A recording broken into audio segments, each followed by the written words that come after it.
अंडा।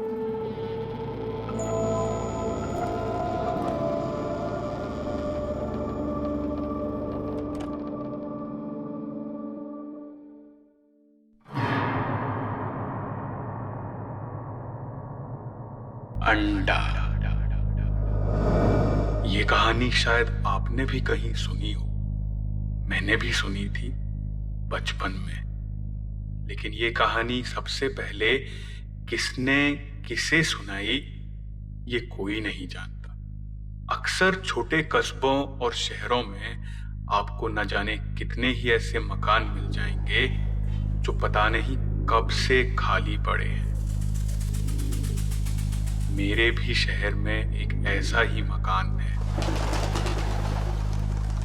सब बताते हैं कि उस मकान में आज से कई साल पहले एक बूढ़ा रहता था जो बहुत खड़ूस था। गली में क्रिकेट खेलते लड़कों की बॉल अगर उसके घर में चली जाती तो वो वापस नहीं देता था। सुनने में आया था कि उस बूढ़े का भी कभी एक परिवार उसी घर में उसके साथ रहता था, लेकिन उसकी हरकतों से परेशान होकर उसकी बहू अपनी सास के मरने के बाद घर छोड़कर चली गई। और उसके कुछ ही दिनों बाद उस बूढ़े का इकलौता बेटा एक दिन अपने कमरे में पंखे से लटका हुआ मिला। अगले साल वो बूढ़ा भी इस दुनिया से चल बसा। बस तभी से वो घर खाली पड़ा है। कोई नहीं जाता उसमें, और ना ही उसे अपना बताने उस बूढ़े का कोई रिश्तेदार आज तक आया है कभी। गर्मियों की एक दोपहरी में जब रिंकू और पवन गली में क्रिकेट खेल रहे थे तो उनकी बॉल उस बूढ़े के खाली घर में जा गिरी। काफी देर तक दोनों बहस करते रहे कि बॉल कौन लेकर आएगा, और फिर ये तय हुआ कि दोनों ही उस घर में जाएंगे और बॉल वापस लाएंगे। घर के दरवाजे पर कोई ताला नहीं था, लेकिन फिर भी उस घर में किसी के घुसने की हिम्मत नहीं होती थी, क्योंकि मोहल्ले के कई लोगों ने अक्सर उस बूढ़े को अपने घर के आंगन में भटकते देखा था। लेकिन वो सब रात में होता था, इसीलिए रिंकू और पवन थोड़ी सी हिम्मत करके उस घर में दाखिल हो गए। कबाड़ और पुराने गलते हुए सामान के बीच उन दोनों लड़कों ने देखा कि उनकी प्लास्टिक की बॉल वहां आंगन में चुपचाप पड़ी उन्हीं का इंतजार कर रही थी। दोनों लड़के झटपट बॉल उठाकर चलने ही लगे थे कि तभी उन्होंने देखा उस आंगन से सटे एक कमरे में न जाने कितनी ही बॉलों का एक ढेर लगा हुआ था।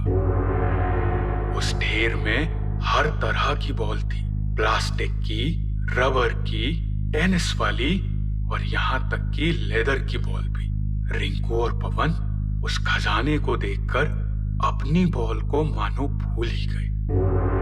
दोनों ने उस कमरे के दरवाजे को देखा जो कई सालों से न खुलने की वजह से जाम हो गया था, लेकिन दरवाजा उन दोनों के आगे नहीं टिक पाया। उसे पूरा दीवार तक खोलकर अब वो दोनों लड़के उस बॉल के खजाने के सामने खड़े थे।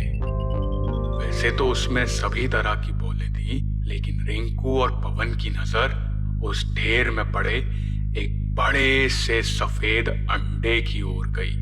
अंडा जानते हो ना, वो बड़ी सी खूबसूरत प्लास्टिक की बॉल जो प्लास्टिक के बॉलों की रानी होती है। फिर क्या था, दोनों लड़ पड़े। रिंकू बोले अंडा मेरा, तो पवन बोले अबे चल। वे दोनों इसी तरह लड़ते रहे कि तभी उस कमरे के खिड़की और दरवाजे अपने आप बंद हो गए। उस कमरे में खूब अंधेरा था, लेकिन उस ढेर में पड़ा वो सफेद अंडा मानो चमक रहा था। वो छोटे बच्चे डर के मारे एक कोने में सिमट गए जब उन्होंने देखा कि वो अंडा अपने आप हवा में उठा और उनकी तरफ बढ़ने लगा। और जब वो अंडा उन दोनों के पास आया तब उन्होंने देखा कि वो उड़ नहीं रहा था, बल्कि एक हाथ के ऊपर रखा हुआ था। और ये हाथ जुड़ा हुआ था एक अजीब से दिखने वाले बूढ़े के शरीर से। वो चाहिए, ये अंडा चाहिए तुम दोनों को, हाँ?